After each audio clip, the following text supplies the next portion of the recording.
If you can hear this, do not adjust your Aethervox. This is the Avalon Society Emergency Broadcast Network.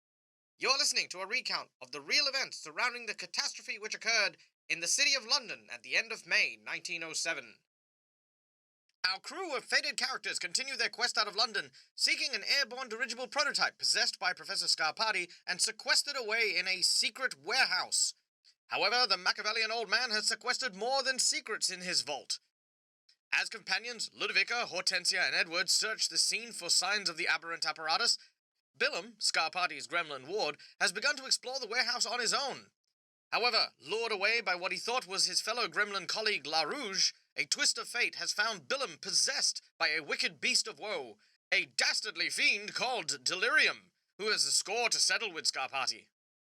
Just as he was about to strike, however, fellow comrades Hortensia and Ludovica sensed the sinister intent and sprung to Scarpati's aid. But no sooner than they had, a miscalculation manages to unleash a massive monstrosity, the terrifying Malisaurus Rex! Delirium, now armed with a titanic form to exact his revenge. Will our fated heroes manage to avoid the jagged jaws of this Jurassic giant, or will Scarpati be turned into just desserts? Stay tuned and find out in today's episode of London Falls!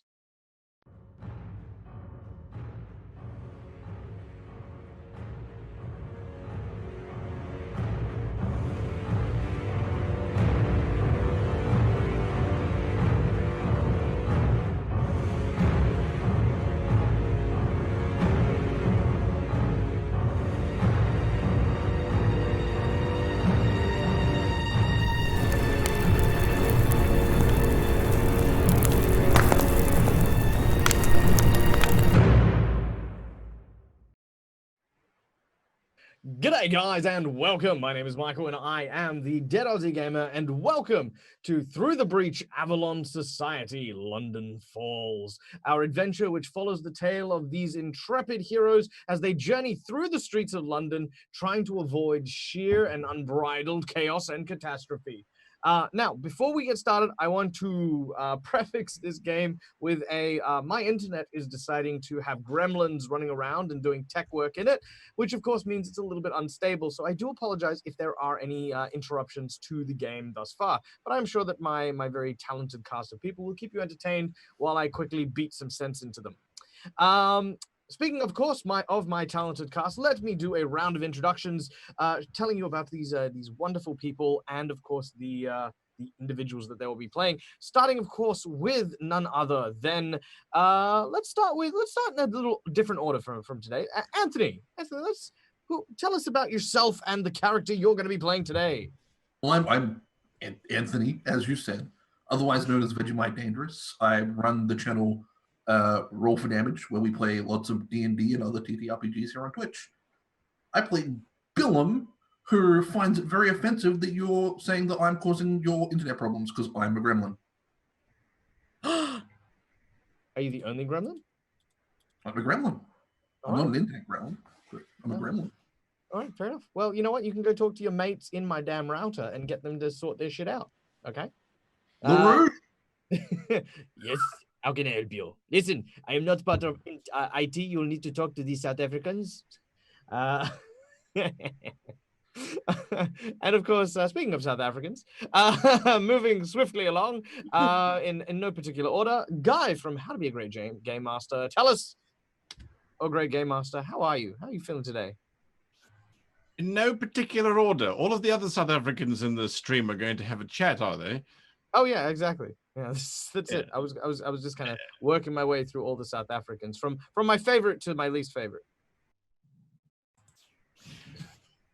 I play Edward, who is a lawyer or a barrister, as they would say, and he's going through crises of faith. He's just discovered he has friends and feelings, and he can't make money out of it, and he's accepted that, which is weird for him. Yes, so that's it. I'm Great GM from the Great GM channel. I don't think I'm a great GM. I think I'm just a GM, but I'm trying to help people become great GMs. So there we go. You know where to find me. Fantastic. All right. Next up, of course, following suit, Till. Tell us about yourself and the character that you're playing. Hi, everyone. I'm Till from Dungeon Fog. the battle map making editor, the online map making editor that you can find at dungeonfort.com. And I am playing Professor John Scarpati. We are currently in his precious warehouse where he keeps all the treasures hidden. And apparently I have a dinosaur in there that I think Mhaire unleashed last session. No, Janet, you did that. You brought the dinosaur upon us. If there's Um, anything with me. dinosaurs, it was Janet. Yeah, or bananas. It's just a baby. It just wants to love you with its teeth. Yeah. I mean, it's got such little arms, it can't hug. It has to hug like this. And I have Yeah, the feeling that exactly. if we're not playing really clever tonight, we might all end up as Billum inside the dinosaur. Oh yeah, that's right. Billum's doing that, isn't he? Okay. Next up on our big list here is none other than the ever wonderful Mhaire. Hello, Mhaire. Hi. I'm just thinking about, is it next on the list or am I last on the list? No, Janet hasn't been. Hasn't been up yet, right? Hi, I'm Mhaire. I'm from German YouTube and Twitch channel Orgenspatter TV, and I'm undead in the game. In reality, jury's still out on that one. Concern. Someone get some garlic. Okay. So, and of course, last but certainly not least, of course, is the ever what do you call the hairstyle? I was gonna say the front is called a pompadour, but I feel like it doubles as like a crash helmet. Like there's a lot of volume here. Okay. In possession of the fluffy crash helmet, none other than the ever wonderful Janet. Tell us, Janet, about yourself and the character you play. Oh, and Sorry about that. I was flapping my hands and I knocked my mic. Yeah, so I am Janet from World Anvil. It's a place where you can build your worlds, write your novels, manage your campaigns, all that good stuff. And today I am playing. Oh, thank you for fixing my cards. Today I am playing prima donna Hortensia Fiddlewick, an opera singer who believes that London is quite out of order and not letting her sing and having this nonsense apocalypse that's going on. Honestly, she just wants to get out, but unfortunately, she's got this ragtag crew of people who she also has to get out. And, well, this is a rather large dinosaur. I do wonder what's going to happen next. Maybe I could sing to it. it is indeed a large dinosaur. All right. Fantastic. And without any further ado, well, actually, no, one further ado. For those of you in our audience who are watching, of course, thank you so much for joining us for this very terrific tale.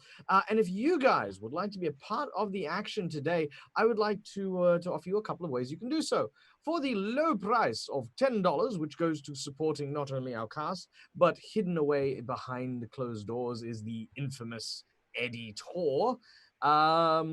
We feed the editor with these donations. For $10, you can give an advantageous flip or a disadvantageous flip to our cast members, which we should be chewing through. And I'm going to definitely chew through some of those lovely disadvantages that I'm seeing there, especially coming up against this T-Rex.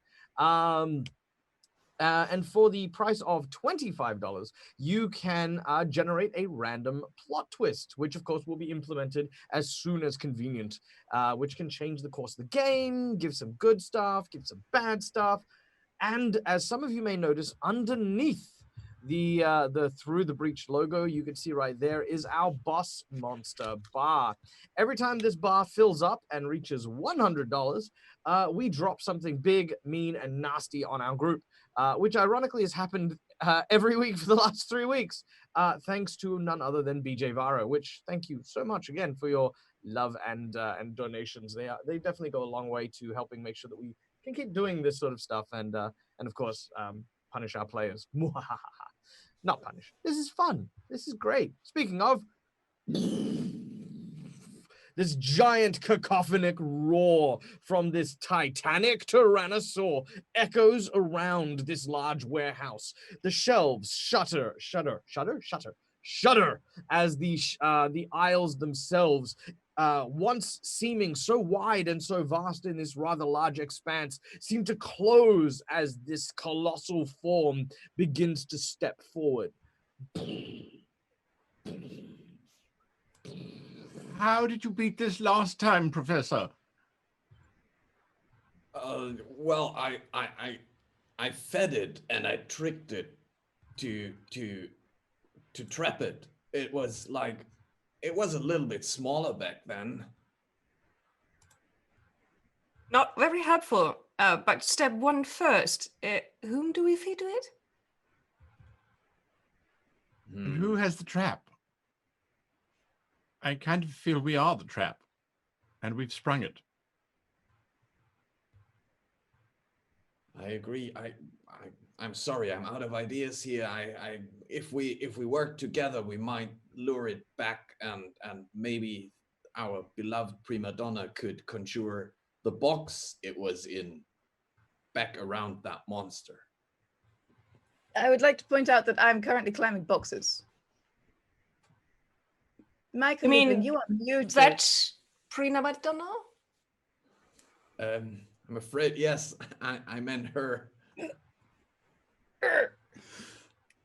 Muted, Michael. You guys are all spread out a little bit, rushing around in different locations. The prima donna is, of course, climbing atop the this very large, sort of climbing frame. Billum, you are right next to the creature, by its back foot, if I'm not mistaken. I believe Edward and Ludovica, you actually Ludovica, you're pretty close, aren't you? You didn't really go too far away, did you? Ludovica is reaching a point where she can't be bothered anymore. Ah, there we go. Like, you're not too far away, and Scarpati, you've noticed that you've drawn. How's Goliath? Goliath is there with you. Of course, sort of currently on guard mode. The large creature is just sort of trying to impose itself around you, almost not embracing you, but its heavy arms are kind of almost acting as cover from this creature. I'd like to have a size comparison.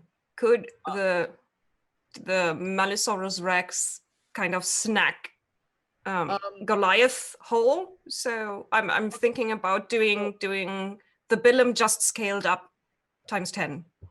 Okay, so the difference between Billum and say a regular person would basically be the difference between Goliath, your undead monstrosity, and the Malifaux Rex. The Malifaux Rex is sizably bigger. But of course, it wouldn't be able to swallow in one bite or a chomp. But it would be able to, it would be able to land a pretty sizable snap. The T-Rex looks around, its tendrils lashing as you hear inside the back of its throat this voice.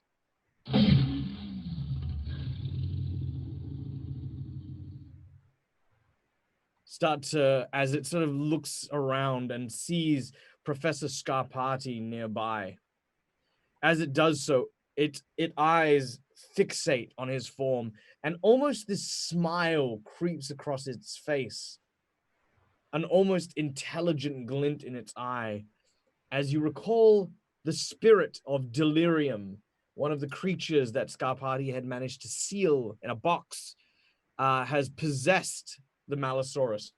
So not only is it this large and imposing creature, but it also is an intelligent and malicious creature out for revenge to Scarpati. All right, we're going to go into initiative, as I would like everyone to flip in order to determine what order they would go in. How could this go wrong? Oh dear. Oh dear indeed. Well, I mean, 12. It's not bad. It's not great.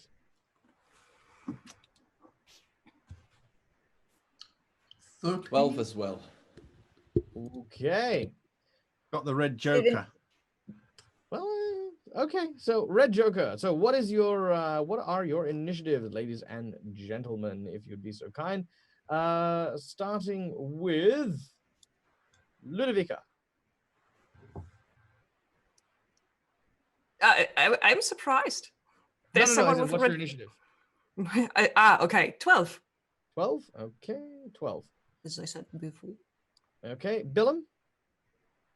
13. 13, okay. You understood that? Yeah, it's Australian. I'm not 13.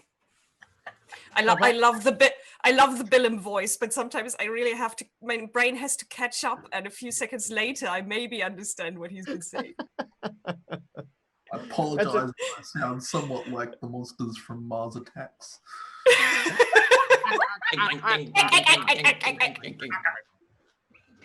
I love that movie. I'm totally watching that movie and writing an entire adventure on it now. Scarpati? 12 as well.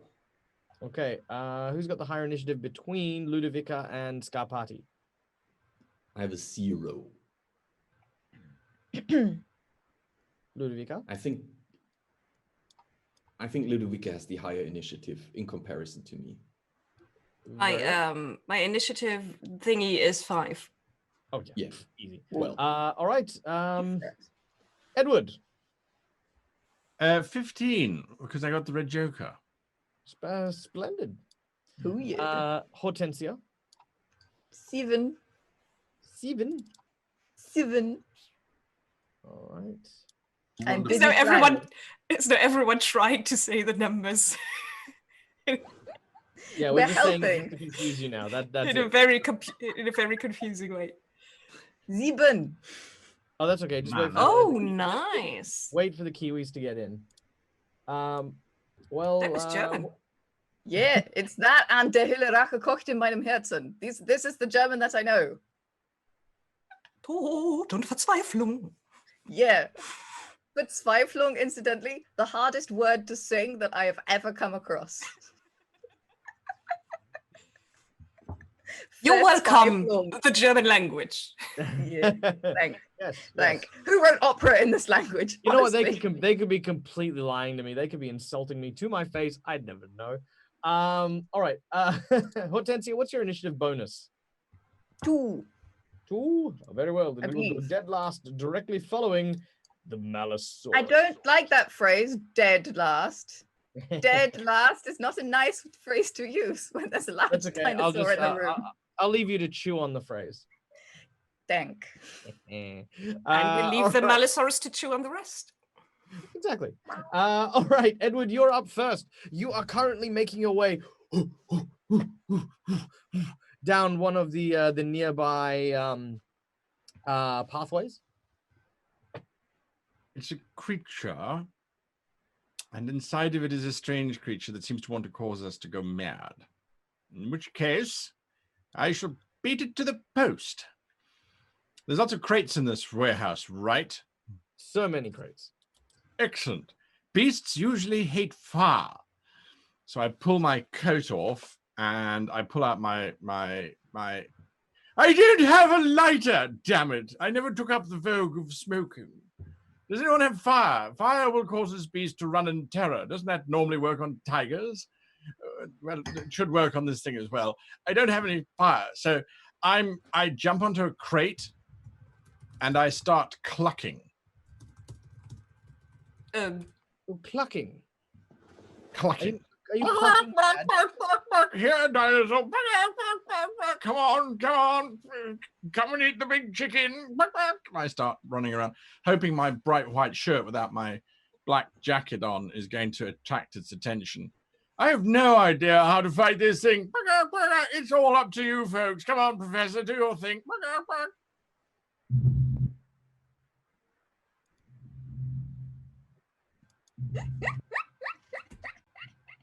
That was a very long silence. Someone talk, because otherwise Edward has gone completely mad.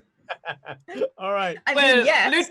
Ludovica slowly turns her head to look at Edward, and then without saying a word, just turns back to the front again. She's not commenting on what's happening there. This is the male menopause. I feel. By the way, I feel like maybe this is a little bit of bleed in from the previous game that Guy was in, sort of eking in. Edward is standing on top of a box, clucking like a chicken right now. I just want to paint this picture as a And giant. I have homesteading, so Edward knows all about chickens. Oh yeah, you Somehow. make the most convincing chicken. Like your posture is absolutely perfect, pristine, in fact, perfectly poultry. So, all right, that's what Edward's doing. We will come to that when we get to the Malisaurus and the reaction therein. Billum, you're up next. Yeah, you said I'm right next to its leg. Oh yeah, right next to its leg. I would like to try and grapple my way up this leg. Mm-hmm. I'm going to Right. attempt to climb up and get on top of the Malisaurus. All right. Make an athletics check as you attempt to climb the carnivorous Cretaceous creature. That is an 8. You are 1 short. You need a 9 in order to be able to scale this scaly creature. And I would like to twist the fates in my favor with this here 12. Make it a 13. All right. With a 13, that is perfectly fine. As you manage to twist your fate and climb the creature, you find yourself on its back, which, as you can see from the picture there, is covered in a series of spiny appendages that sort of at first seem almost like they're bony or chitinous, but actually have a certain suppleness to them as well. So they actually do bend almost like bristles and reeds in the air as you kind of use them to stabilize yourself. You are on the creature's back. That'll take you 1 action. If I can continue to move my way forward till I can get to the base of its neck and head, just sort of hiding between these bristles. All right. You can choose to make an athletics check to get there quickly or a stealth check to get there quietly. I want to remain hidden, so I'm going to go for the stealth. That is Apparently not. all right. Lead boots. Objection! Objection, Your Honor. I think with all those spines and things, that plucky young little Billum should be able to get where he's going without any problems. All right. You may flip again. Objection. Bok, bok, bok, bok, bok. Yeah. Oh, cluck, cluck. Yes. That is a 7. 7. All right. I will go out on a limb and tell you that that you needed an 11. So that won't cut it. As it knows that you're climbing over and up onto its back. It doesn't mean you don't get there. You get there. It's just very aware of your presence up there. That would be me slapping my feet against its back then. All right. Ludovica. Ludovica realizes that she chose a new power that she can't use because she's stupid. So rereading my new undead soul-eating power, how important soul to realize that you can only use it with close combat weapons, which she doesn't have. So she's probably just going to step back behind Goliath, get out her pistol, check that it's loaded, and then try and shoot from behind her huge, fleshy, monstrous thingy at the Malisaurus Rex. Very well. You draw out your pistol and begin to open fire. Shalok. A 10. Oh no, it's only a 9. That's sad. No. Let's change that for. You just to let you know, you do need an 11 or higher to hit. 11 or higher. Then we go with the 9. Twisting fate just a tiny bit around. Okay. All right, very well. So what's your total? My total then is 11. No, wait, 13. Sorry. 13. All right. So because this creature is impossible to wound, you will flip 3 cards and take the lowest in order to determine how much damage you deal. Impossible to wound. Oh, that sounds great. 8. 4. 7. So the 4 it is. Okay, so that is low damage. What's your low damage? 2. 2 points of damage. All right. So that is 2 points of damage. As you shoot a single shot, it hits its side and grazes the scales. Black ichor pours from its side as it sort of stops for a moment and sort of looks down and looks in your direction. What? I hardly hurt you. Correct. Scarpati. Also, there's a chicken. Also, there's a chicken. The Melisaurus is looking at me right now, right? Like he's Yes, it's trying to. It's trying to very heavily, but there is a clucking chicken. There is a thing crawling on its neck. There's someone shooting at it. It's trying. It's very much trying to focus on your attention. okay.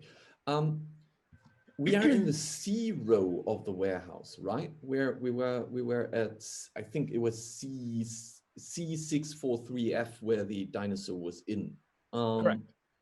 So I assume that if the 6 is on the bottom, then 3 rows up will be the 9, right? Absolutely. So because I would like to go for crate C924L, which means I need to get up there. I would like to use my grappling hook to shoot at the shelving, thank you, and pull myself up to this specific crate I'm looking for. All right. As it is a structure that is quite firm and solid, you don't need to make a check for that. Without any problems, you pull out your grappling gun and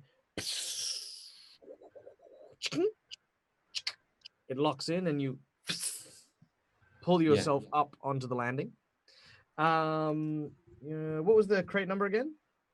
It was C924L. Okay. Yep, not a problem.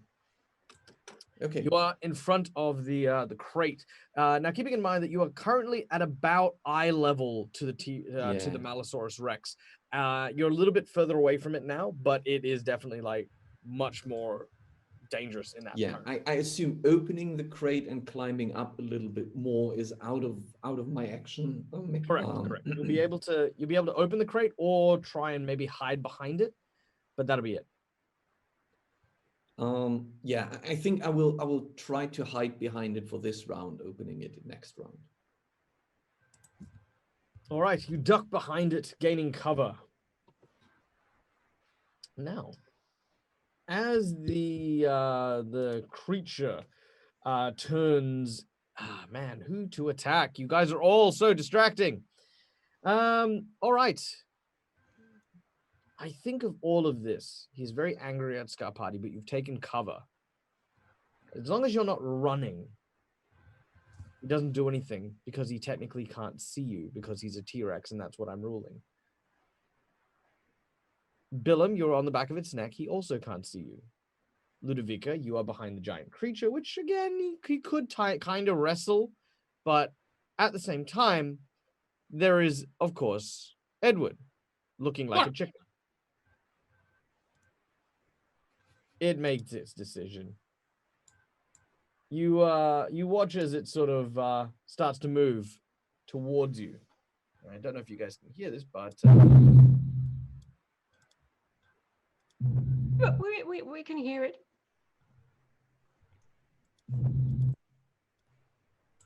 All right, it starts making its way, charging towards you, and as it does, it lets loose this huge open-jawed attack and attempts to bite poor Edward. That wasn't part of the plan. All right. It also has It's the quicker than it looks, Professor. Oh yeah, it actually has the rush ability, which actually increases its speed by 3 when it charges. So this thing is it charging? Yeah, it's charging. Okay, because in that case, I have my finger on the trigger, which means I could shoot at it while it's running.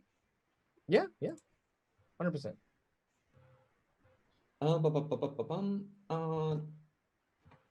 It says may make an 1 AP ranged combat attack against the enemy. So I will do that now. I think I have to do an attack, right? Mm-hmm. So as you are, it is charging, you're shooting it in the back. I think I will. Oh right. Billum, can I quickly grab into your sleeve and pull out the card? I have to discard one of mine, right? I always have a card up my sleeve for you. So I'm using Billum's card, and I think I have to discard one of mine, right? Correct. You have to discard one of yours. Okay. Which then brings me at a 15.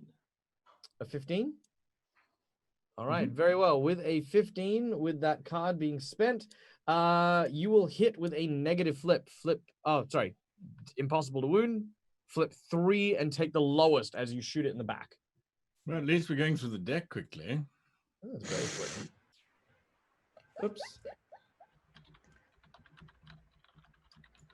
Okay, I assume that is good. Oh, no. So it's a 2, which would be minimum damage, right? That is correct. That is low damage. So your low damage is? Yeah, but since it's a finger on the trigger thing, it only suffers 1 damage. Oh, that's fine. 1 damage. But your charge action fails. Oh, it fails? Yes. Oh. As you shoot it like in the cheek, which grazes it. And it, it doesn't like that at all. It sort of stops and shakes its head, and as it does so, it looks back at Scarpati. Cluck. I've been tried. It can't get to you anymore. It is going to try and do the same thing to Scarpati. You hear the voice inside the back of the throat of this creature. Scarpati!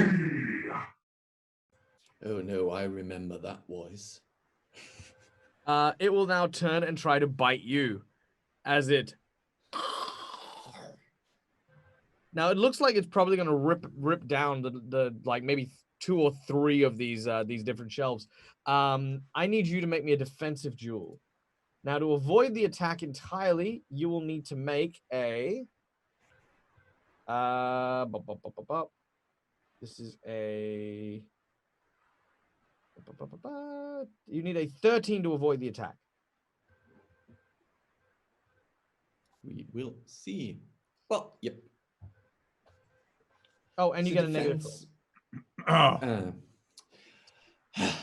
I'm not using a negative flip, but the this creature, when it attacks, it actually does have positive flips to its attack, which translates to a negative.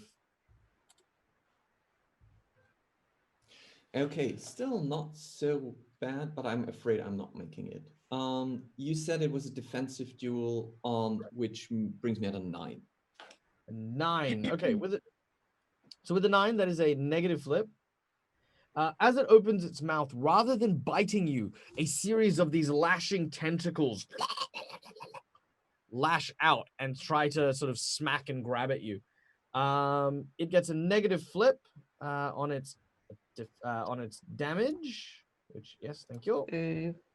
This is going anime very fast. Well, that's a 6. All right. That is 2 points of damage. However, it has a trigger, and when it strikes after flipping crows, which it always flips crows, it has too many tentacles, and it attacks you again. Is that the name of the thing? Too many tentacles? Legit, its name is... It is what I'm shouting at the moment. It's like, too many tentacles! Oh, yeah. So, another defensive flip, if you would, Mr. Scarpati. Mm-hmm. With a negative? Negative, yeah. Well, that's a 6 then. All right. Well, 7, yeah. 7 to 12, so that's still a negative flip. Flip 2, take a shot.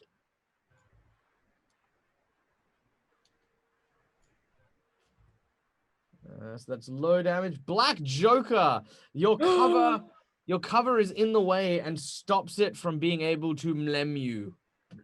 Oh, right, it was a negative flip for him. Nice. And Black Joker's trump everything pretty much. Yeah.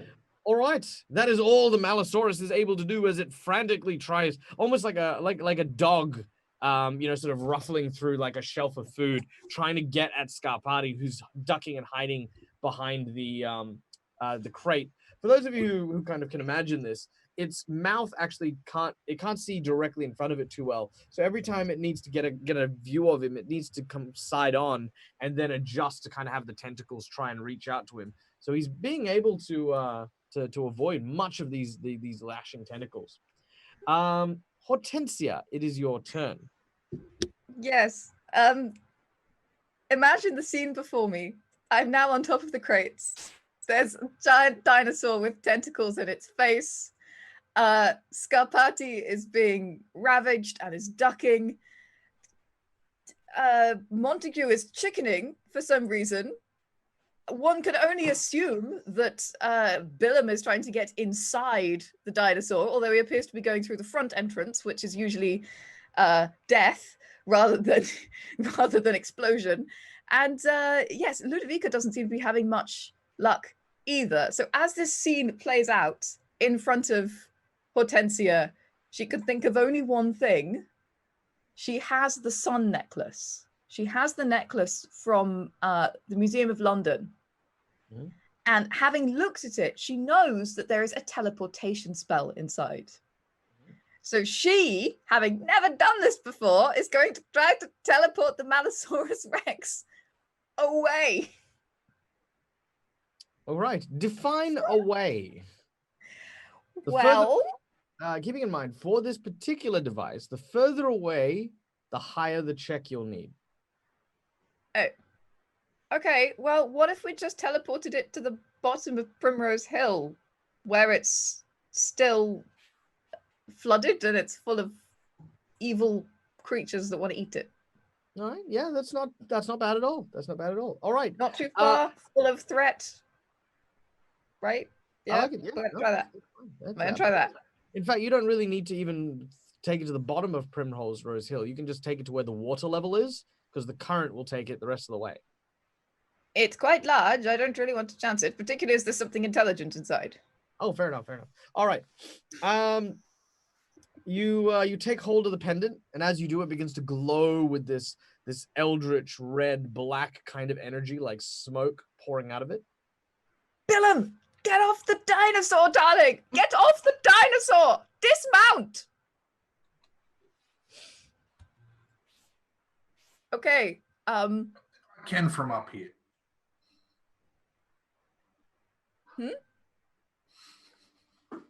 I don't think I can get it off from up here. Oh dear. Blue anvil so early in the stream. I'm sorry. No, I love it. Okay, so I grab the pendant. Eldritch light pours. Don't you forget about me. No? Anyone? No? Breakfast Club? Come on. No, I thought you were going to teleport Billum. Anyway, prestidigitation check, if you would be so kind, as you attempt prestidigitation. Do I need to do an initial flip to make it work? Yes. I should not have asked you that. Yes. That's what I was buying time for. Spellcast. It's a negative flip, right? Well, because if you only want this to be your only action, you can focus and make it a straight flip. And in yes, addition, I will do that. Okay. And if you want to, you may also use your advantageous flip, should you desire it as well. I might need that for the prestidigitation check. So 12 to perform magic. Oh well, this is the prestidigitation check. Okay. Yeah. I know what I'm doing. It's all right. It's been a week.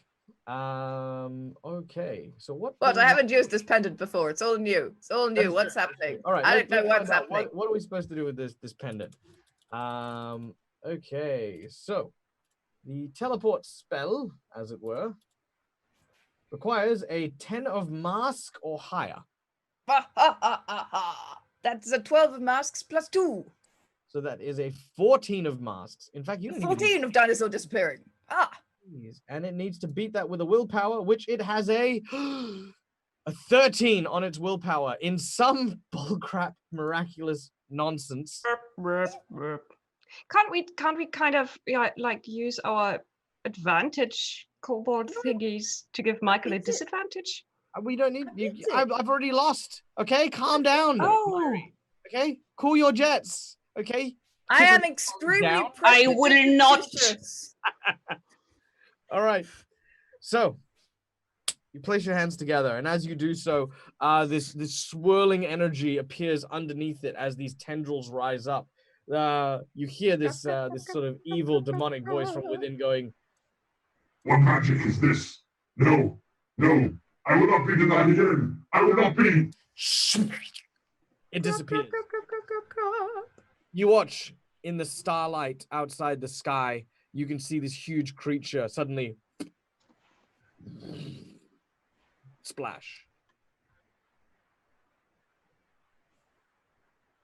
I think it's empty now, so I hope we don't need another one of those.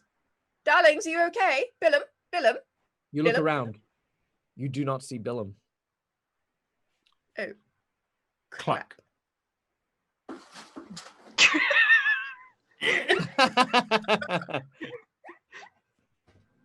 I ride the dinosaur. No, yeah, but This I've is said- fine. This is fine. Well, bravo, it's gone. Isn't that lovely? Well done, prima donna. Are Always you- knew are you you had it in you. What just That happened? was- Well, I got rid of the dinosaur, so well done me. Billum's Where also did you gone. get rid?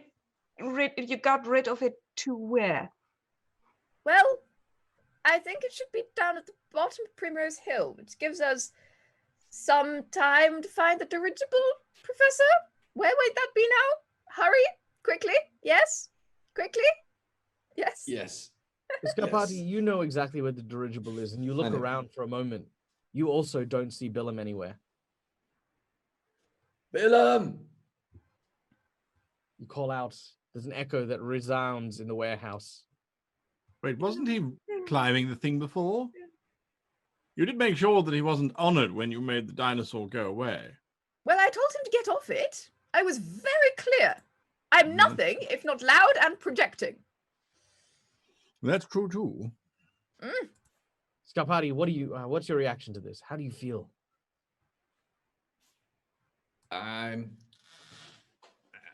So my worst fear is that he was on the dinosaur, which is probably with a little bit of hope fear that he is trying to play a trick like Billum style, hiding somewhere, going through boxes instead of paying attention to us. So you know when you have this, this would be a worst case if Billum would not, if he would prank us right now. And I would be really upset, but I would be really happy knowing that he's pranking us. So I'm like, oh, come on, Billum, stop that. Show yourself. We have more important things to do. You look around and begin to dig in the rubble. And nearby, some of the rubble begins to move. As the boxes and wood clear, you see a small green hand sort of poking out. Oh no, oh God. Come on, Billum. I will grab and carefully pull him out of the rubble if I can. As you grab hold of the arm and you pull, all of a sudden, you see a French gremlin. Oh, monsieur. Oh, you have saved me. I am truly in your debt. It is I, La Rouge.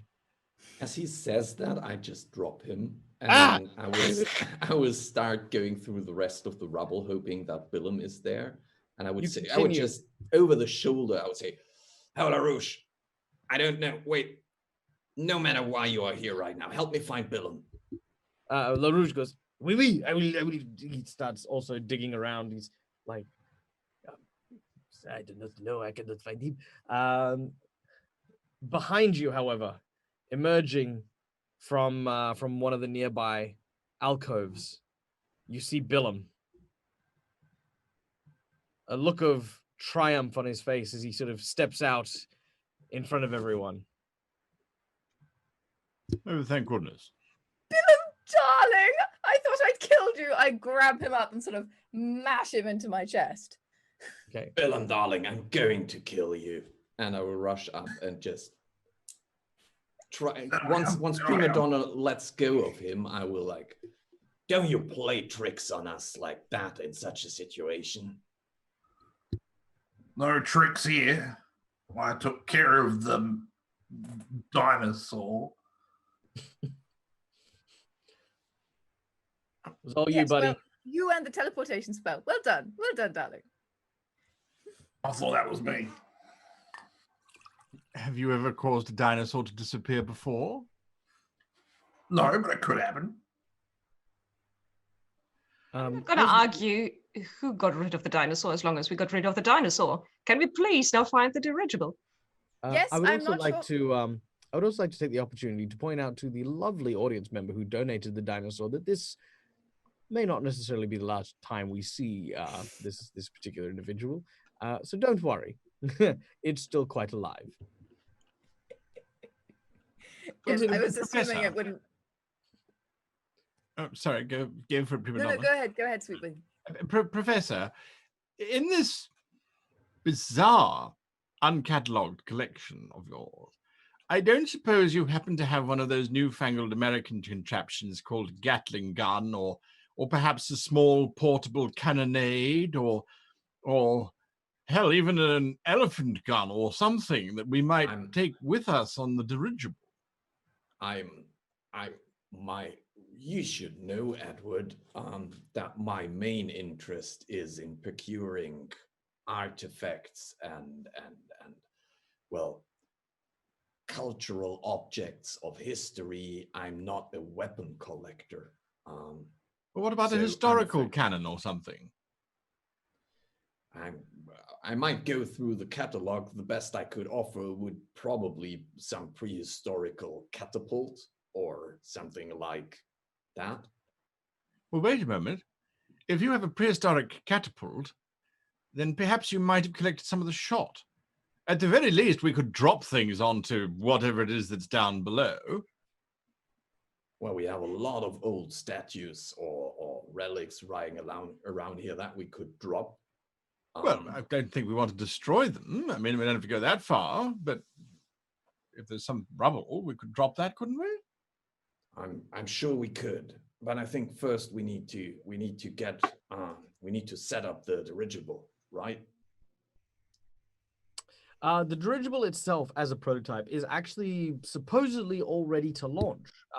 That is the condition in which you were given to it. You haven't really inspected it or done anything with it since that point of time. It should be fully functional, as far as you're aware. Yes, Hortensia. Do we still have the manifest of the warehouse? You do indeed. Can I take a look through it? I want to find something offensively magical. I have no reason to fault this logic, yet as a GM, I feel like I've made a terrible mistake. Very well. We are going to give you a bureaucracy check as you attempt to circumnavigate the various manifest pieces and attempt to try and locate something of obscene magical nature. Edward, darling, come assist me here. I'm looking for something that I can blow the living bejesus out of things with. Absolutely. Oh, look, you're using that filing system, Professor. How very, very continental of you. Well, that's all how right. you taught me. Well, when you asked me that particular question about the curiosities. Sorry. Just super quick beforehand. Because you finished combat, you may also discard a number of cards from your hand and redraw back up to 3, as you have technically defeated and ended combat with the giant T-Rex. Oh, that good. Because I had a big old 1 in my hand. Just in case that would affect whether or not you cheat. Yes, it definitely does. Definitely big old affecting there. What am I aiming for on this check? You were aiming for an 11. An 11. Okay. Yep. Perhaps if you let me ledger, Mom, I might be able to. Oh, darling, would you? You know how reading tires my eyes. Yeah. May I attempt to make the bureaucracy check, Michael? Of course you may. I have advantage on this flip, unless there's a reason for me not to. Yep. And that is that I will. Professor, your handwriting is something of a... Horror. I nearly said a bad word there. I'm going to cheat and get a 12 because that's what you call an A. And an E looks pretty much the same thing as does an O. Right. Even your eyes look like A's. You remember that this is my catalog. I'm the only one supposed to be able to read it. Yes. Right. All right. Well, Very well. You read the shorthand. 16. Okay. 16. Damn. Okay. All right. Here is what we're going to do. I am going to offer a choice of 3 items. 1 item I will present. 1 item the group will present, and 1 item the audience will present. Of the 3 items, I will decide which one of these is the most appropriate, and then we will go with that. So if you guys are in the audience, please, in chat, come up with an Indiana Jones styled artifact, something magically powerful. It can be anything. I'm just going to avoid certain things like, it won't grant immortality and it won't have an instant death effect. But, play around with the spectrum. Extra points for super creativity. There's a viewer with the weird name Great GM who asks whether they count as audience. Why would they ask that? Well, you know what? If they hadn't asked that question, the only person I would be reading that from is Eddie. But yeah, all right. So you guys, pick an object, any object. First thing that comes to your guys' head. Archimedes' mirror. Very well. You have a mirror. It has a picture of an owl. No, on it. that was a dumb idea. I was being facetious. That's okay. You have a mirror with an owl on it. Give me a skill check. Which particular skill? Anyone. First one that gets yelled out. Okay, I'm flipping. No. Sorry, I mean like name one, not make one. Pickpocket. Oh, I beg your pardon. Yeah, like name a skill. Pickpocket. Pickpocket. Okay, very well. You have a magical mirror that apparently has an owl in it. And what you are able to do with this magical mirror is you can stretch your hands into the mirror and into any receptacle within range of the mirror. So basically, if you wanted to, you could attune it to say Scarpati's pocket, and it would literally be a portal into the pocket and then out again. Likewise, if you have a locked door, you could place the mirror on the door, put your hand into it, and then it would go through the mirror and to the other side of the door and potentially unlock it. So what we've got there is a mirror that can get Billum inside anything. It's a portable hole, like think like the Acme cartoons, like the Looney Tune things. You sort of.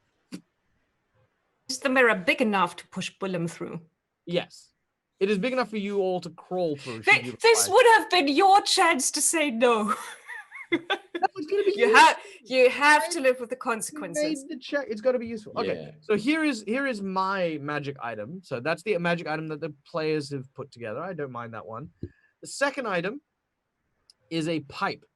Now this pipe has the ability to allow the person who draws upon this pipe to breathe gouts of smoke capable of obscuring all vision but their own. So basically, you can take a long drag of it, and you will breathe out a cloud that will encompass let's say a 10-yard range, pretty much exactly like that, in which you can not only conceal yourself, but you can see through it clearly. That's my item. That's what I'm going to be posing. And what's the audience's? The chat is on fire. Oh, jeez. I particularly like the idea of Cleopatra's tiara. Oh, I like that. I like the Indiana Jones element of Cleopatra's tiara. Lyre of the Muses, Far Reach Claw, Lamp of Aladdin, the golden icon of Al-Kash. These are great. You know what? I do like that one. And we've been Pandora's box. And we've been playing a game where, you know what? I actually really like this ability. It's open already. Yeah. So, that's what the dinosaur came from. Actually, if I remember the story correctly, it's closed again, and the only thing that's left inside is hope. Yes. Yeah, we could use some of that actually. There is actually Yeah. there is actually a story in Malifaux about that regarding an individual called Pandora. Exact same concept. Yes. So Eddie, you get to pick one of these. So Eddie, let's hear your vote. So we've got the mirror of Archimedes. We have the smoking pipe of Tim, the wizard. Desmana says Necronomicon, not magical, just some literature. I like the idea of like bring it along with some light reading. It's the book. All right. Okay. So Eddie has gone with Cleopatra's tiara. So here's how Cleopatra's tiara works. Cleopatra's tiara is, of course, a reflection of something that was made for her in the lead into her death. It was the last tiara ever fashioned for the infamous queen, and actually grants immunity to poison. Ironic. And also allows for the tiara to transform into a golden asp and bite people. So those are the three choices. Now you guys as a group can vote for which one you would like to have found within Scarpati's various things. Would you like the pipe of Tim? Would you like Archimedes' mirror, or would you like Cleopatra's tiara? Well, I suppose the mirror is the most useful.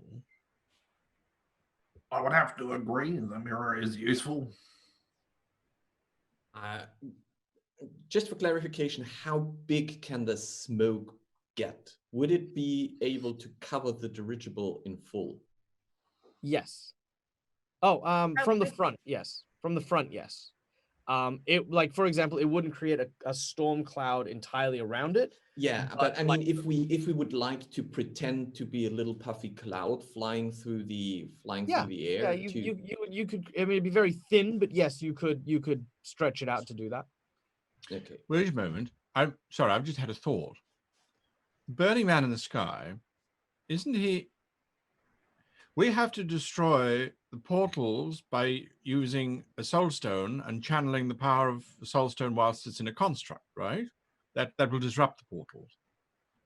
Do you think that the Burning Man himself might actually have a soul stone which is igniting all of this power? Because if he does, then couldn't we just fly the dirigible directly at him, and then at the last moment, Billum just appears inside and rips the soul stone out? Probably. That Yes, that could work. sounds So like a plan for us, So actually. just to clarify, your plan currently is to fly a dirigible into the somewhat supernatural quasi-godlike creature known as the Burning Man and stick your goblin up its backside. Yeah, Okay. yeah, that's the plan. No judgments. Insert gremlin here. Make sure that I was clear on what's happening. We need to get you pants that say that, Anthony. Just insert gremlin here on the back. And it needs to have one of those butt flap things. Yeah, yeah. In That which needs to case, happen. if that is the plan, then the smoke could hide our approach. The mirror could get Billum in, as it were. Awful turn of phrase. But the the poison might be able to disrupt the Burning Man. Although if he is at godlike status, I don't suspect poison will do anything. And I think, sadly, this splendid-looking tiara is probably the least useful. Although it depends how big can the snake get? Is it a world snake? No. Can it devour planets? That would be handy about now. No, that is the circlet of Yormundia. Oh yes, that's a rather bigger hat. Yes, okay. Well, I don't think I this have hat is that going to be in- appropriate then. Crate B42A. Yes. Well, I think it's the question we have to make is I think the smoke cloud might be helpful to cover our approach, but I think the mirror will come more handy in several situations. So going for the mirror might be the right choice for now. I agree. Well, Where it is. where is it then? Excellent. This one here, Professor, where is it? Oh, that's right around the corner. Let me quickly grab it for you. A short distance away, Scarpati disappears, returning, of course, with a very lustrous-looking sterling silver mirror, depicting on top of which a branch of brambles with beautiful carved trees and runes, a stern owl that seems to have its eyes closed. When Scarpati places it, say, on a box, the eyes open and create a small looking glass, which can see inside. Now, apart from just the visual, Scarpati puts his hand in, pulls out what looks to be a beer, and, it's just a regular beer. If he's holding it, is its eyes open? No, he can let it go, and it will suspend itself where it is until he touches it again and wills it to shut off. Interesting. I feel like this is something that you should hold tight, Billum. I highly agree to hold this. About half the size of Billum as you grab onto it.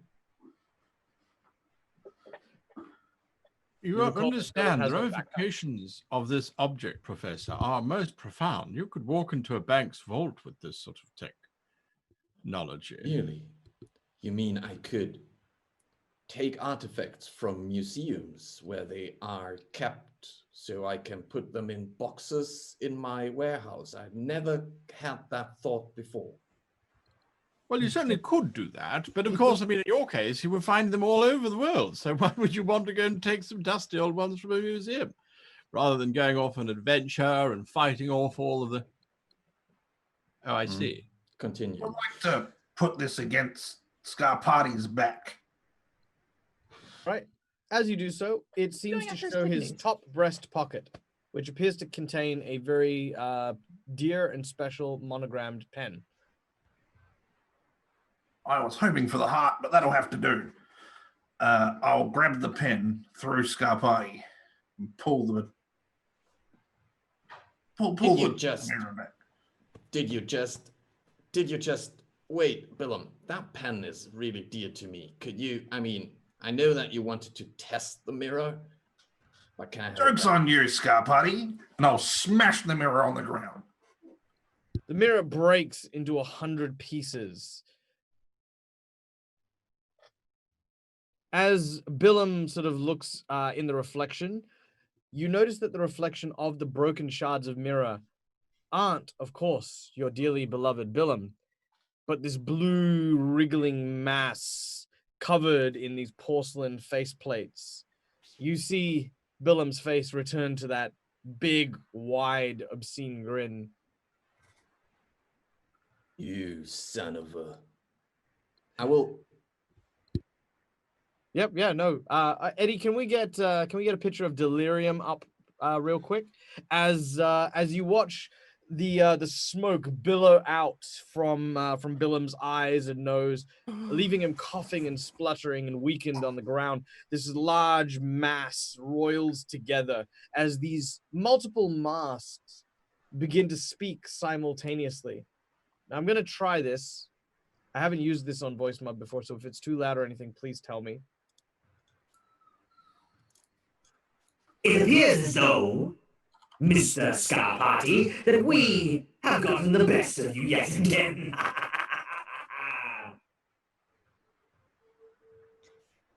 Delirium. I was hoping never to hear that voice again. And we were not expecting to spend so many long years trapped in a small, unassuming box. You think that just because that you are the great and adventurous Professor Scarpati, that you can do whatever you wish with creatures from other realms? You are sorely mistaken. Well, maybe if the creatures from other realms would be less of an asshole, we wouldn't put them in boxes. Yeah, I'm afraid, my dear, that an asshole is an invention of the human anatomy. We are the woes born from the sins of mankind. That is why we exist. Oh, so you're all asshole. Yeah. Right. We are born of the asshole. Sorry, that That was very bad. Let's just go into initiative, shall we? We roll into battle. This is why we can't have nice things. Also, by the way, I am going to award a advantageous fate point to the ever wonderful and ever talented Anthony and Billum. Well played, good sir. Very, very well played. 18. Okay. Hang on. Come here. There we go. All right. I have a 6. All right. So that's 6 and 18 for. Did you say 18 for Ludovica? Yeah. Wow. I had a 5. 13 plus 5. 5. I'm Sorry, quick Eddie. and that I was shoot things. Billum. Scarpati, where do we go? I'm at a 9. A 9. Yep. And Edward? I'm on 6 under Billum. And that leaves our tumultuous friend Delirium at an initiative of 12. I need clarification. Yeah. How much of an arsehole is this? Well, when I said it was born of arsehole, okay, so basically Delirium is what is a creature known as an insidious madness, a comprised coalescence of insanity given flesh and form. In a nutshell, a person, creature, or entity got so insane, so mad, that all of that negative energy manifested as just this big ball of lunacy. It has spent all of its time literally wanting to do nothing more than to ruin Scarpati's life. So in terms of that, it's just this twisted lunatic who is extra strength asshole. Does it have orifices? It's got a lot of them, but all of them are mouths. This won't do. Okay. All right. Well, we're going to be starting off with Ludovica. Ludovica tells Goliath, follow my lead and do the same as I do. And then she steps forward and bitch slaps the thing. All right. Goliath looks at you, following your command as you step forward and...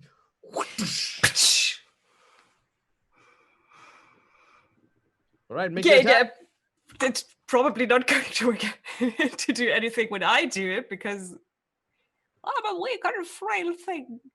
I've got an 11 and wait.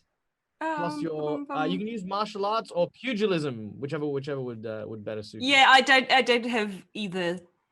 I'm not a close quarter combat person, which is stupid because for reasons. So my might is -1, so the 11 is probably then going down to a 10. I see. Well, of course, that will not make it. However, the meaty fist of the simulacrum will absolutely follow in suit. Make your attack and get a +6 to this as you try to slap him in the face with Goliath. It's a 12. Is 12 that will enough, or hit. should I? Yeah, 12 will hit. You can try and cheat it to get higher if you want, because that'll make it equally.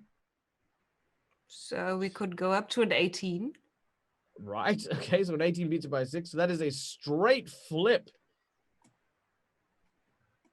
as you smack it. And that's a 7. All right, that is a medium amount of damage, which is 5 points of damage. What was the suit? It was Tomes. Tomes does nothing. All right. So you watch as Goliath.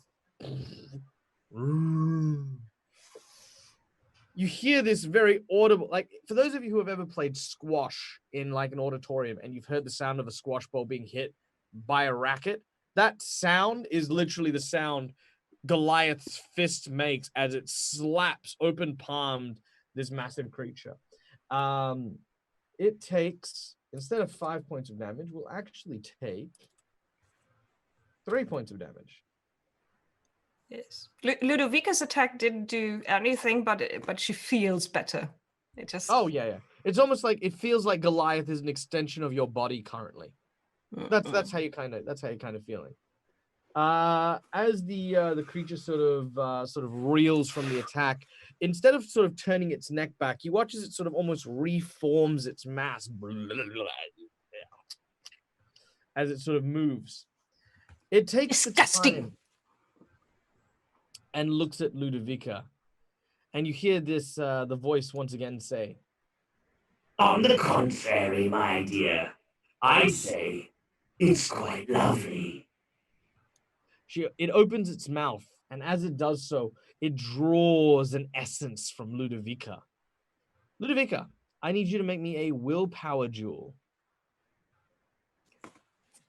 I'm the soul eater here. You. How dare you? How dare you, sir? Willpower. There Also, it is. if the trigger happens, Janet is going to have a wonderful time. I got an 8. I can only cheat it up to a 9. All right, you need to get a 12 on your willpower. I object. I object. I object. I object. I object. She is our official. She is sanctioned. You are not.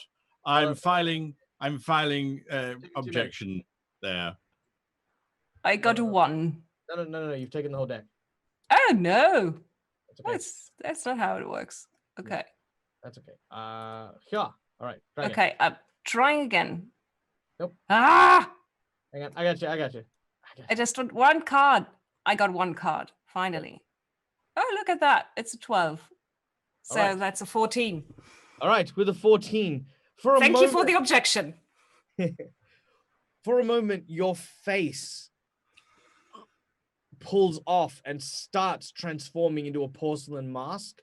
It takes a little bit of shape, but then comes back onto you.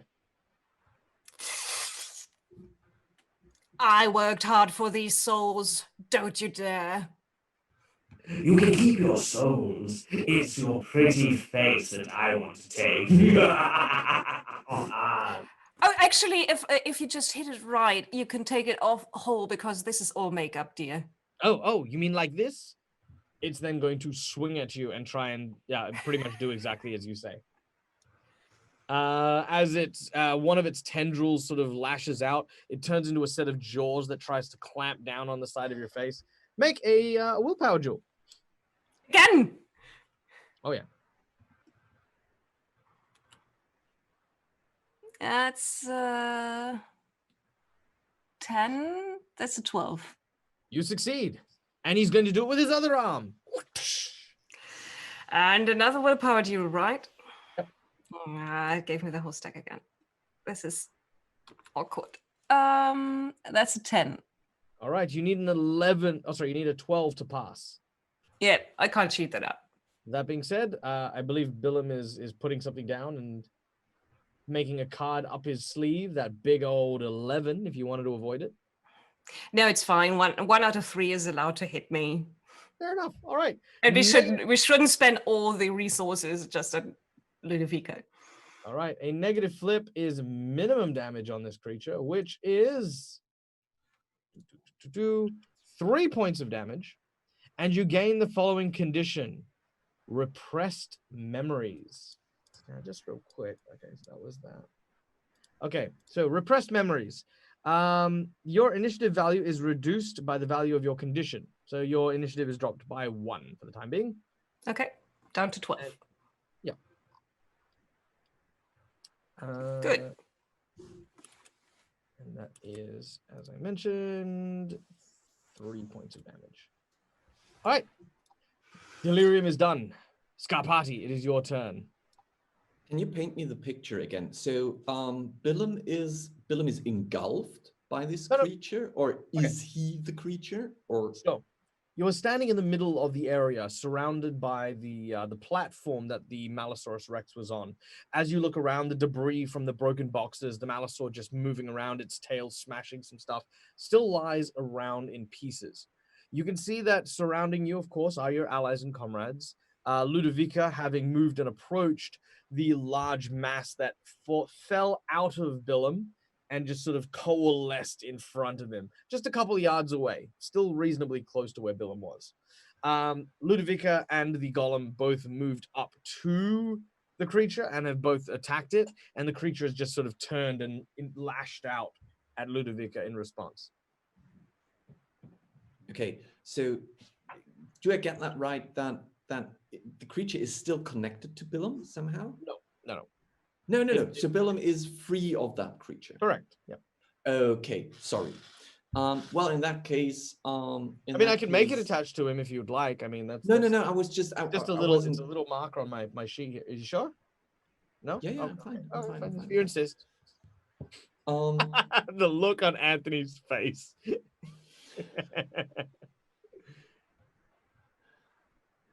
All right. I will.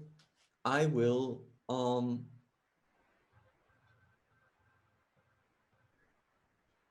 will move a step closer to it. And I will just say, I should have dealt with you the moment I found you. And I will just unload everything I have. I will just fire at him. All right, a series of shots ring out. Yeah, make your attack as you begin to unload onto this creature. Your target number is 12 or higher. Yeah, first attack is a 17. That'll hit with a negative flip. Wait, Jack is 11, right? Yes. It's a 16. Okay. Yep, so that is still a negative flip. So flip 2, take the lowest as your first shot hits it. This deck is really sticky today. Yeah, I really wish I could lock it in somehow. That would have been beautiful. So negative flip is a 3. Yeah. All right. Low damage, which is 2. 2. All right. It ends up dealing 1 damage because of the creature's incorporeal nature. Second shot. Second shot? Yeah, second shot would be what did you say do I need? I think you said something 12 or higher. Well, in that case, I'm going to cheat that. And no, I'm sorry, wrong card. I'm going to use my 9 to cheat fate, which brings me to 14. All right, 14. That's a negative flip. As your second shot, it seemed like it was about to go off to the side, but you kind of recorrected and positioned because it doesn't have a structure like a normal humanoid target. So you naturally just avoided one of its evasion attempts as you shoot at one of its limbs. It was a 3. I assume that is again a 2 damage. Yeah, which is halved to 1. All right, so 2 shots. Nicely blown. Billum, you are on your hands and knees. You're kind of, feeling a bit sick. You look around and you can see the broken glass of the mirror that you're going to use to fix this, to solve this in your hand. Like just a little shot of it. I know nothing of magic. But I know one thing that hurts. Getting glass in any orifice. And I will ram the glass directly upwards into one of the open maws of this creature. Does that even do? Probably nothing. All right, make your attack. We're going to go with the melee weapon as you are going to stab it. Would that be martial arts or? Melee. Melee. Sorry. It's okay. Oh, that's going to be a 6. You need a 12. I have no way around this whatsoever. All right, you go to try and stab it and you miss its body. You were right next to it, however, so you can make a secondary attack if you'd like.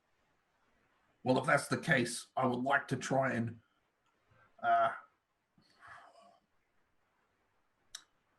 I guess I'll try and stab it again with the glass. Yeah. That's a 4. You were a good ride, but you need to sit down, little gremlin. No one makes a puppet out of Billum except Billum. Might need to work on that one, old chap. All right, Edward, it is your turn. I'm going to shoot this thing, and I want to use my little green advantage token. Very well. You can use your little green advantage token. You can flip with advantage on both your attack and damage as you make your attack. First attack, that would be 13. Yes, 13. All right, that would be a negative flip. Apologies, 14. 14. It would be a negative flip. However, because you burnt a fate point on it, you have a straight flip. So just flip one, and that's what it is. So that is 9. medium damage. Now you can cheat that because you aren't at a negative flip. So if you wish to, you may do so. No, unfortunately, 9 it is. So medium damage, it's 3 points of damage. Mwahaha. All right, so that does 2 points of damage to it. As you aim and you really kind of focus in on it, you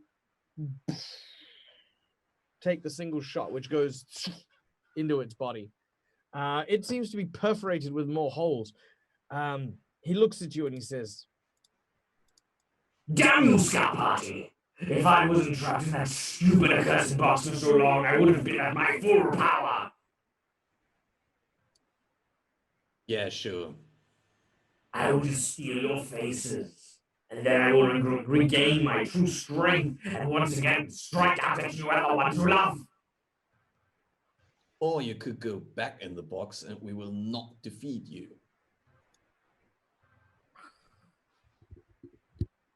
that was it. Hortensia. Oh, Yes. sorry. Oh, sorry, my apologies. Edward, you have a second action. I can't shoot again, can I? Yeah. Well, then that's exactly what I'm going to do. Yeah, take one of these. Have I got the whole deck there or just one? That's think it's the just last card. Yay. 13. All right. Once again, you get a negative flip, but because we've reached the end of the deck, everyone gets to draw one card from their fate deck. And there you go. Negative flip, if you'd be so kind. Uno. Well, that would just be the black joker. Do You I need flip to the flip second it. one? Yeah, you still need to flip it. Two. All right. Oh, So with a black joker, as you you go to fire Edward, you stop for a moment, and your eyes begin to shift and change. And in front of you, you see another Edward standing where the creature was. Can you make me a willpower duel, please? It's only him who sees it, because It's we're only not him. going to be stopped by it looking like Edward. 8 plus 4 is 12. 12? Ooh, you shake it off. You see that there are multiple eyes and mouths over this Edward as he looks to you with a sort of an evil, puckish grin. Your bullet flies wide because it kind of startles you, but the creature seems to be kind of attacking your mind in some kind of way. There can only be one Edward Sebastian Montague Hargrave. At most. All right. Hortensia. yes. Well, I have been through my options. I believe my best option is to hide behind a crate and shoot, which is exactly what I'm going to do. Bang. I whip my pistol from my knickers and try and hit a mask. Boom. You know, in a secret way, I've never heard Hortensia put her pistol back in her knickers. So I'm just No, imagining. darling, that it's always it's like terribly warm afterwards. but it's almost like a bag of holding. Like you know, Yeah, you're welcome, guy. You're welcome. she keeps pulling out fresh pistols. Oh yeah, I've just they're one use, darling. Exactly. Like Once they- tampons. You're welcome. Goodbye, PG rating. I loved you. Oh, it left a long time ago. I feel like it did. All right. So with that, that is an 8 plus your pistoling. Yes. Yes, that is an 8 plus my pistoling. Let me tell you of my pistolage, for it is mighty. That oh yeah, I'm good at this.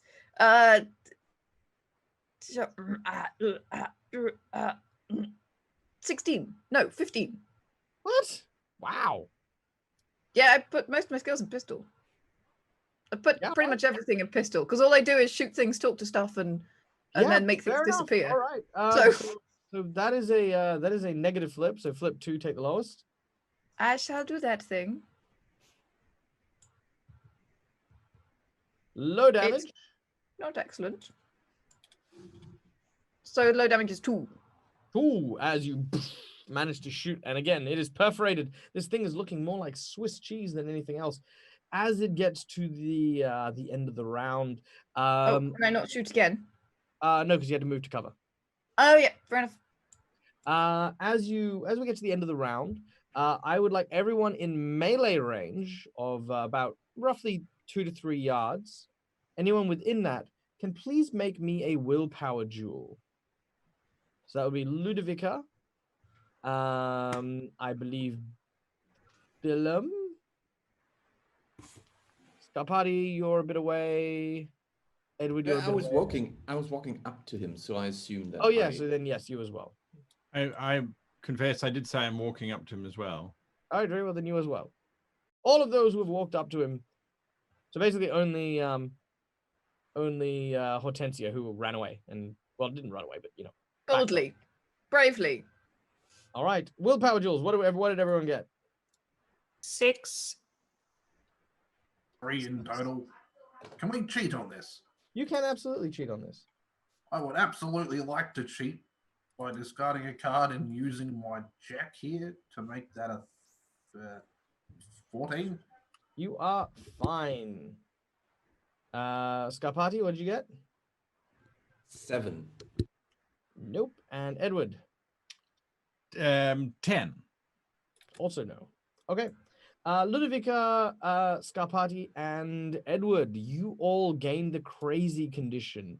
What you see in front of you is as follows. John, you see a young man, a very familiar young man, one related to you. A boy, barely out of school, with an adventurous spirit, idolizing you. You can see he's got your hat on, and you feel like this kind of brimming pride inside of you as they seem to be trying to say something, but you can't quite hear it. Edward, you continue to see yourself as the mouths begin to take form and shape.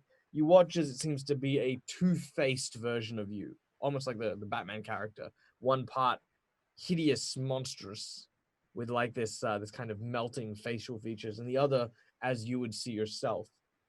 Ludovica, you see a version of yourself, human, still full of life, with a glow about them.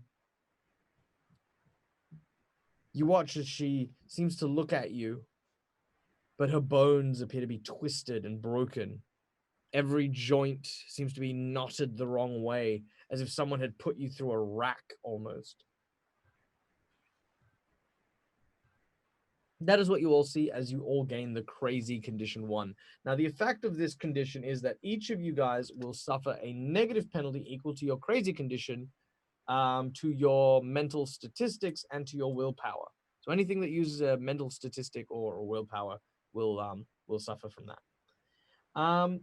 Ludovica, you're up first.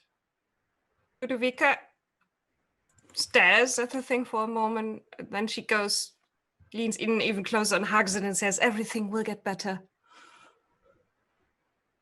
Everyone watches as Ludovica hugs the insidious madness. She's gone mad. Can't blame her given the circumstance. Yeah, pretty much so. Probably Goliath is also going to hug the thing if the the Goliath then goes in and hugs as well. Oh no. Everything will get better. Believe me. On the other side of this, you'll be far stronger.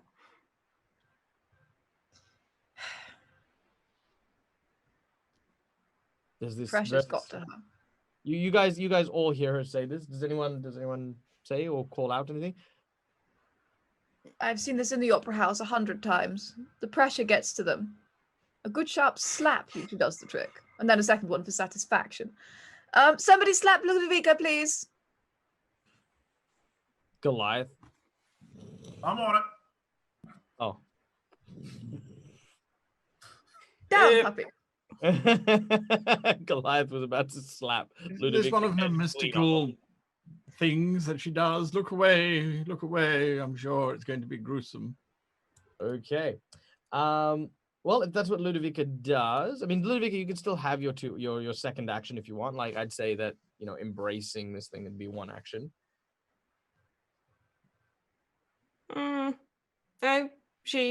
She's for the moment, she's absolutely convinced that that is her pre-death but dying self, and she just tries to console her past Alright. self. Okay. you Any moment feel- now, she's going to start exploding it or sucking it dry of its internal essence. Just Well, watch. you definitely feel the insidious madnesses pull as it goes to its turn. I need Ludovica to make me a willpower duel with Negative flip. Oh, I know. No, well, yes, actually, I was going to burn the disadvantage on Ludovica, so I'm going to use the disadvantage on Ludovica. So you're going to get a negative flip and a -1 to your willpower. Oh yeah, that'll do it. Yeah, that's all in all 3 + 2 - 1, 4. All right, with a 4, your face again pulls from your head. It leaves behind a blank slab of skin with ragged gashes where the mouth is, and nose and eyes. Quick your question: face- should I just get different makeup? Oh yeah, different makeup. Yeah, straight. Just you got half an hour. Let's see what you can do. All the muscles, tendons. Gross. Yuck. I did that once before. It takes more than half an hour, to be honest. Actually, here's a question: what would your willpower be if you had the 7 instead of the 3? As a curious question. 7 + 2. That's a 9 - 1, 6. Oh yeah, I'm going to use that because I can still win with that one. All right. So Huh? here's how this works. You have your faces missing. Your face then becomes a porcelain mask that appears on the insidious madness. In order to return it, you must shatter the mask. But if you die, the mask is destroyed and it can't use it anymore. It also has the ability of got your nose. Really? That's what it's called. Look, I'm not making this up. I told you Janet would love it. So the trigger on this is got your nose. After it succeeds, you need to make a horror duel or be paralyzed in fear. So in this particular case, it has now terrifying that will work on you when you attack it. So yeah, as you're attacking it, it's like trying to attack yourself. But the version of you disappears from your sight, and you can now see the insidious madness with your face, though you're kind of having difficulties because you don't feel pain, but your face is gone. You feel like the wetness of the muscles and stuff. Also, I got new, bigger contact lenses, and to see what's happening. Or they just keyed out. I'm a little bit disappointed it didn't happen before. And now they're like 1 millimeter bigger in diameter, and yay, gray eyes! That is very cool. That is very cool. But you know what we'll do? We'll chalk What's it up. it, gray eyes? We're gonna chalk it up next week, and Eddie, we're gonna do a blue screen for Ludovica, so you can see her lovely eyes. All right. Yes. So also, and I have been informed by Lady Hortensia that she indeed does have a power that all those who can hear her aria are immune to horror duels. So So technically it's hear my voice and I've spoken this round. I don't know if that's enough to help that'll do. Ludovica. Yeah, that'll be fine. That'll be fine. Yeah. Yeah. I hoped. You hoped? I hoped. Yep. It's then gonna try and grab Billum.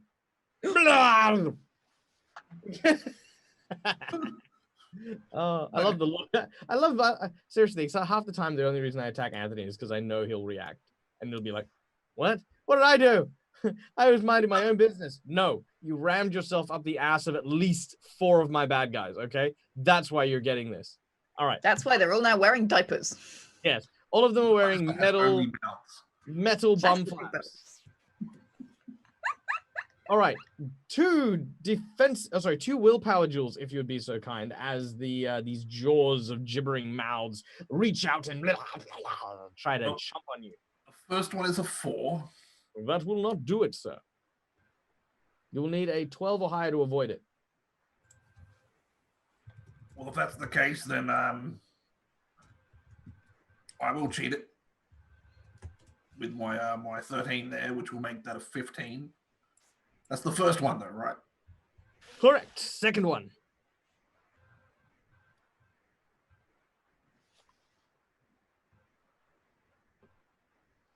And that's a 10. You're very close. I cannot do anything better than that, unfortunately. All right. That is a negative flip, which is a grand total of medium damage, which is 4 points of damage. To Billum, as he is bitten. And his initiative is dropped by 1, as his memories are repressed. So you, Billum, slowly start to forget La Rouge. As La Rouge is actually hiding somewhere. Do I forget La Rouge or just that he's hiding? No, you forget La Rouge. You feel a sense of betrayal, though, coming from somewhere. You're not sure where. Betrayal. All right, Scarpati. It is your turn. You stare down this. Your friend. So, yeah, I don't see the creature. What I see is that Ludovica has moved up to this young person, right? Mm-hmm. Yep. That I recognize as my younger brother. Right? That is Bernardo. So I will be like, oh, but I've killed you. How can that be? And why do you know Ludovica? I don't understand. I feel like the only way to overcome this would be to somehow muster my strength. Otherwise, I would be paralyzed by the fact that my dead brother is with my dead friend here. So I don't know how you would rule that. Do you want me to do something like a centering check? Centering check. As you attempt to center yourself.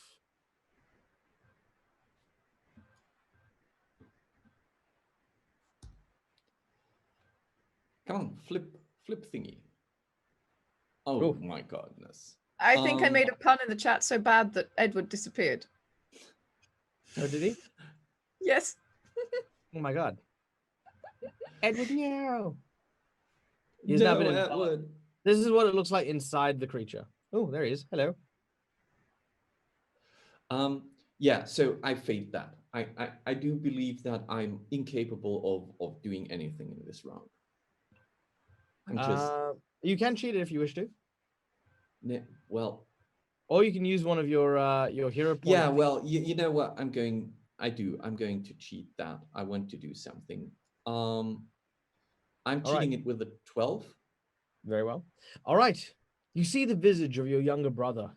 You know for a fact that you killed him in your past. As he looks at you, he says in a very spooky voice, I haven't forgiven you, brother. You are responsible, and you will come and join me. It's the only way to make amends. Leave this world behind. Take your gun. End it all. No, it was an accident. It was an accident. No, I will pick my gun, but I will, if I can, try to shoot at it. 100%. Absolutely. Make your attack. So I do get that because I made my centering check. I do get that this is kind of weird, probably a delirium playing with me. 100%. Do I see the mask, or is that something that only Ludovica sees? No, you do see the mask. Well, sorry, in the illusion you don't, but Okay. one of the masks is of your younger brother. Yeah. Okay. So in that case, I Wait. would like to shoot the mask of my younger brother. Make your attack. Yes, sir.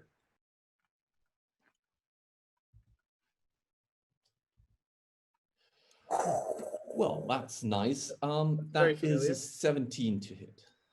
All right, with the 17 to hit, a blast resonates outwards. Make a well, actually no, it's only got 1 hit point left. What is the emotions that Scarpati is feeling as he pulls the trigger and you watch the porcelain shatter?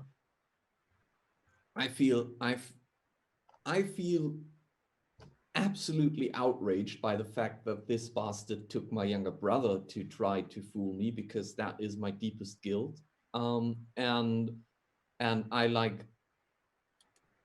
I'm full of hatred. I'm absolutely outraged. I'm just firing away at that thing, and I would assume that even while it has already, I don't know, dissolved, I would keep firing. All right. Several of these porcelain masks fall to the ground and begin to shatter, including the one of Ludovica. Ludovica, when it shatters, your face returns, growing almost back in place. As you watch Scarpati just empty bullet after bullet, round after round, just literally, even when the clip is empty, he's pulling the trigger a few more times into the pile of now broken bits of porcelain that lie on the floor. It is quiet inside here, even against the din of the roaring waves surrounding London. Yeah, you're all there. We will never talk about this again. I agree. We will not. This has never happened. And Billum, please keep your fingers off any boxes in here until you have read the full catalog. Sorry. Do I have the pen? You do. I'll walk up to John and say, John, I didn't mean her. It wasn't me. Oh, here's your pen. We all make hands you the pen. mistakes. We all make mistakes, and it's fine. Just be careful. Be careful with everything that's in here. And I would more accidentally say my son and pet him before I realized that I said that loud, and I would very awkwardly just make a grumpy face and turn away. Well, no one's going anywhere. How do we know that this creature hasn't just vanished like it did last time? I mean, how do we know that it's not back in I not say we will never talk about this again. But that's something that's a very good defense, isn't it? If it's inside of you, then we're not going to be questioning whether it's in you, because we're not talking about it ever again. I mean, it was in the monster, wasn't it? And then the monster disappeared, and then suddenly it was in Billum again. And how do we know? I mean, if you embraced the thing, whatever it was, I mean, how do we know it's not in you, for example, or back in Billum? I mean, no, it's not in you. Well, maybe it is in me, actually. I don't know. But You feel a short, small slap on the side of your face, Edward. it's not gonna hurt much. However, shortly after, Stop! No! Don't follow my movements anymore. Thank you, Goliath. We're fine. We're fine. Well, Shockingly, yes. Edward is speaking sense. Is there some kind of detection for this? Does soulstones react to it? Is there some way we can know that it really is, well, gone? Scarpati, you know exactly the deal with delirium. The truth of the matter is he is not dead. In fact, killing a woe is a more fickle thing than simply filling it with bullets. This is because a woe is built and created from the suffering of an individual, and the only way to truly be rid of it is to end the suffering of that individual. While you may have discorporeated the delirium for now, he will indeed return one day and reform. Maybe not here, maybe somewhere else, maybe from another person suffering in the same way. He will whisper these untold words, and much like Billum, take control and then come to haunt Scarpati again. But for now, he will not appear. He will not. He will not bother, as you have, for the moment at least, triumphed over him. This is why you boxed him for so long. Yeah. To give some ease to the party right now, I would not tell that, because I think this is a little bit unsettling to know. This is a burden that I want to carry. But to give ease to the party, I would say, if we take the remnants and put it back in the box, it will be locked there forever. And I would start collecting whatever shards of masks are lying there and put them in the box, suggesting that if we put it in there, it can't get out anymore. All right, very well. You place the pieces in the box, and you seal it up once more. What do you do with the box? You just reshelf it? Yes, at the position where it should be. From return back to that position and reshelf it. Yeah, you should do that. Otherwise, you will get complete mess in your warehouse. Absolutely. I look around at all the shards of like dinosaur-stricken crates and stuff, and I'm like, indeed. Oh well, you know, funny you mention that. As you look around, there's this kind of static in the air. You feel the hairs on the back of your hand and neck suddenly start to stand up. All of a sudden, there's this very, very abrupt boom, boom, boom, boom, boom, boom, boom, boom, as what appears around you are a series of large gaping holes that seem to be just suspended in midair. Nope. We need to get to the dirigible. Nope, nope, nope, nope, nope. Come on, darlings, come on. Warehouse. I don't detect any of these. You kind of feel them just before they appear. Actually, you know what? Yeah, actually, because you are from Malifaux, I'm going to say that before these circles appear, Billum, you know what's about to happen. A series of portals are about to appear from the Malifaux Ocean in this room. What would you do with your precious time? These portals are from the ocean. We've got to get out of here quick, guys.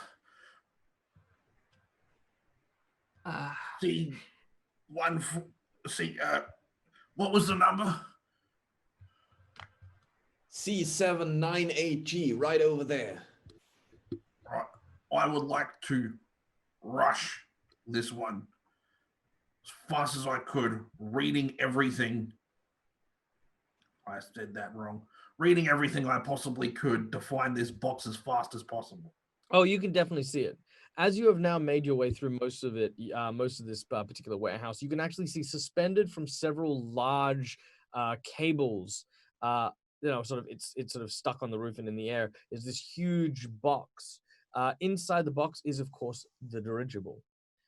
You can reach it, but you'd have to climb up like a really large ladder or something to kind of reach where it is.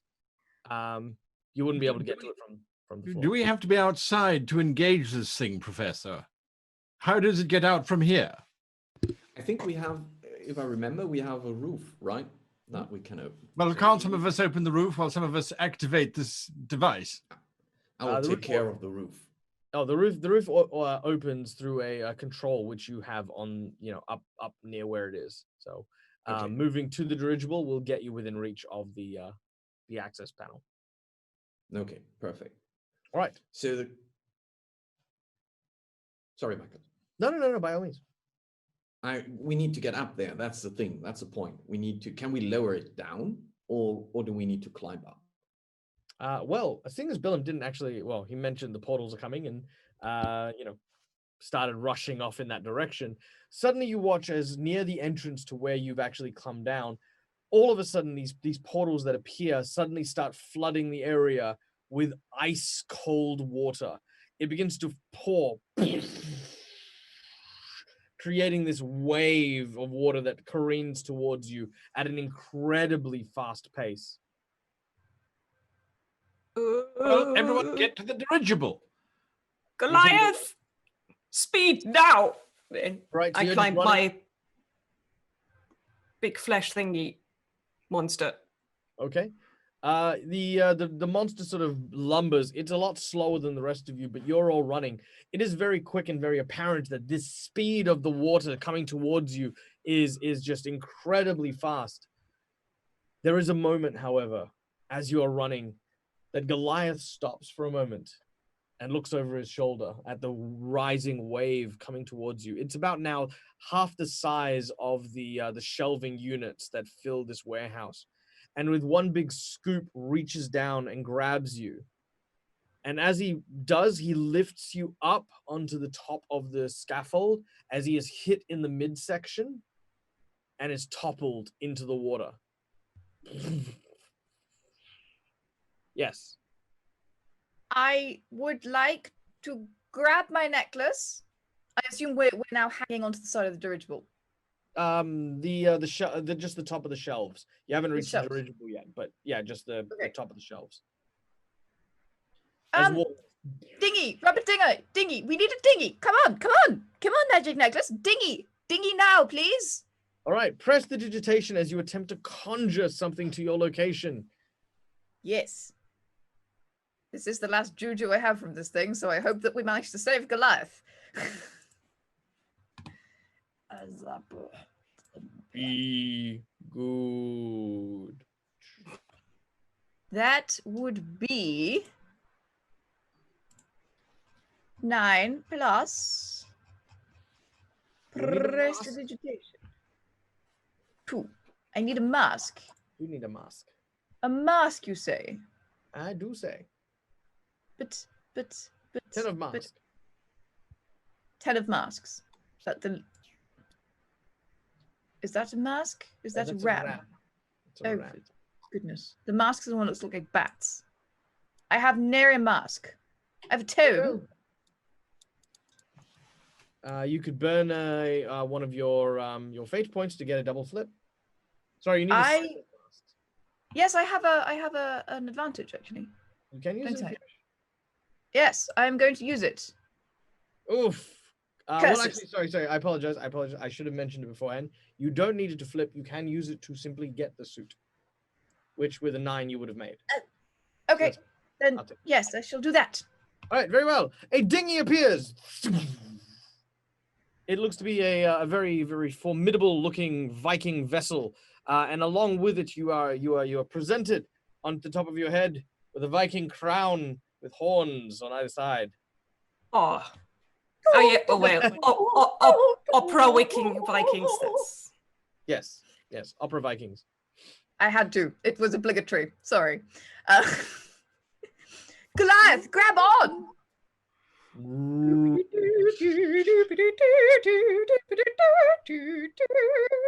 All right. He does seem to grab on. He's a bit too big to kind of climb in without sinking it, but he's kind of using it like, you know, the tail of the dragon at the end. He's just like got that. That's what I imagine. Yeah. I'm kind of imagining like a door from the Titanic kind of scene where he's hanging on, and Ludovica, you see that he's about to lose his grip. You'll hold on tight. We'll see each other later. As he sort of drifts down on this small dinghy. Now you guys are not very far from the dirigible. You can actually make it quite easily from the tops of the shelves here, and you follow Billum and Scarpati, who lead you to the dirigible.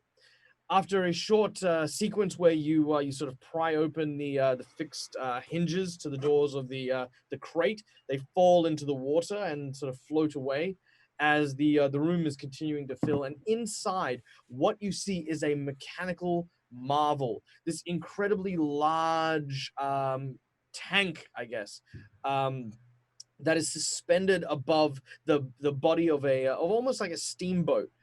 You can actually see this whole vessel itself is almost suspended like a balloon just above the ground where the crate would otherwise be. though it is not active, there is definitely the light of soul stones glowing inside of this machine that seems to power it and keep it aloft. While it is quiet and its systems are in an idle position, anyone who wishes to may attempt to bring it back to life with an engineering check. How does this thing work, Professor?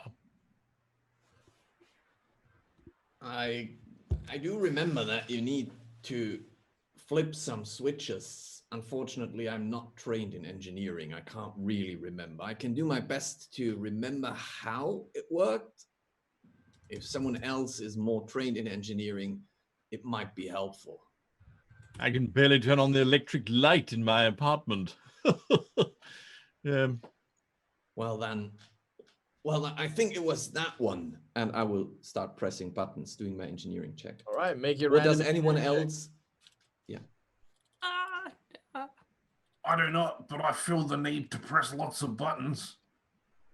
All right, you press lots and lots and lots of buttons. So you can see that some of the little flaps and the flappers suddenly go down as you sort of like play around with just some various buttons and doesn't Is there seem to. a big red button? Oh, there is a big red button. I want to press the big red button. All right, as you press the big red button, the floor beneath you suddenly gives way, and the whole thing suddenly drops like a few feet and smashes into the crate platform. You're now swinging on this large suspended platform rather than flying. Billum, Okay. how about you help me search for the manual? That would be a wonderful thing to do right now.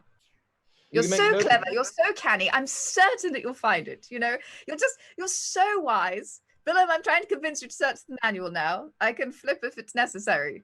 You don't need to. Billum, Please, Billum, please don't touch any more buttons and search for the manual. Please. Please. It's so tantalizing. But the manual So- will give you the power to use them all. Scarpati. Yeah. My engineering check was a 5. I will cheat it with my. I will cheat it with my jack. So yeah. All right. So that will put me at an 11. All right, with an 11, that is exactly what you need. As Billum presses the button, he starts the shutdown sequence, which almost instinctively you kind of remember how this guy was talking to you about how it worked. You weren't entirely sure of it at the time, but now you're looking at it, you're like, oh, you know what? Actually, this kind of makes sense. I need to up the pressure gauge here. I need to keep an eye on that. Okay, and slowly but surely, the dirigible begins to rise. As it lifts off, the water level slowly tries to creep up. And you can see the roof begin to open. As it does so, you see the open air surrounding London, the fresh air blowing in, filling your noses with that salty, kind of briny smell as you make your way back out above the reaches of Primrose Hill. Looking out, you can see, of course, the Burning Man glowing, glinting in the sky. You can also see the chaos and carnage nearby. You still see in the distance Westminster Abbey and several other of the tallest structures still standing, but many of the buildings have been gutted from the inside. Below, the waters are swirling with these fin-like piscine creatures. Some of them jumping out of the water, shaking off their heads, looking around. You hear the sounds of screaming people in various buildings, also trying to run or avoid these creatures. In the air, swarms and flocks of these winged creatures, the ones that attacked Scarpati before, seem to be flocking in and out as well, as you slowly float the dirigible over the city. You take a few moments, take a few deep breaths. It is so late. You've been up for so long, and your bodies start to feel a level of fatigue, with the exception of Ludovica, who's fine. You kind of take a deep sigh, because this is the first time you've really had a chance to kind of sit and not worry about imminent death. Scarpati, where are you piloting the dirigible right now? Right up, right directly towards the burning man. All right. You turn the wheel in the direction towards the burning man and start to make your way closer. As you do so, you have a plan, a firm idea of what you're going to do in order to save this city. You feel as though there are many people here fighting to survive right now, and the only chance you're going to have is a chance to give them the opportunity to fight back by turning off at least some of these portals, stopping it once and for all. You begin to make your way, flying over the city streets, when suddenly the dirigible stops and is suddenly yanked downwards. Everyone needs to make me an athletics check. Would you call this dramatic? Oh yeah, super dramatic. Yeah, I would like to see if there's any marked cards. No. Any what, sorry? Marked cards. I need to get to draw the top 3 and replace them or discard them. All right, very well. The top 3 cards are... Nope, one. All right. Chaos. Excellent. Let's discard the 7. Place the 13 on top with the jack under. Very well. Then I will draw. I love guys look just then like, you bastard. All right, very well. All right, everyone else's athletics checks. That my card. Have that. That my cheat card, yeah. Have that back. That's fine. All right. Did anyone get lower than a 9? Is that grace or speed? Athletics Might. is a might. Oh, might. Ludovica Oh, got Jesus. lower, Yep. and Scarpati I got. got Wesley for you.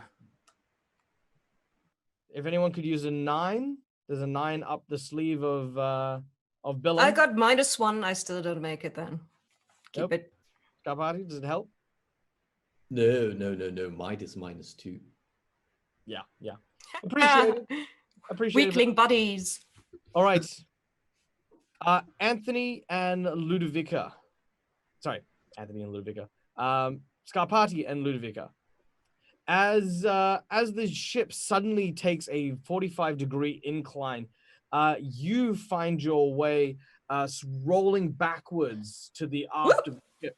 As you tumble over one another, of course, the ship is now unpiloted. You find yourself hitting the railing at the back of the ship hard. As you notice, there are these large cable-like appendages grabbing onto the back of the ship, and this large creature pulling itself out of the surf. You hear a noise that sends a shiver down your spine. Son of a bitch.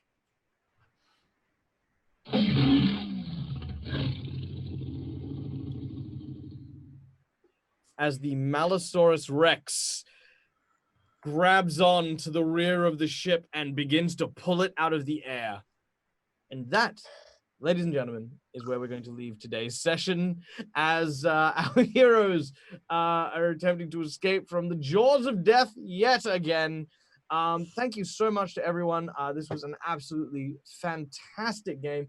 As always, guys, we're going to go around and just find out where you can find all of these mischievous individuals out and about in the world. Starting, of course, with Mhaire. Yeah, Ludovica is probably going overboard.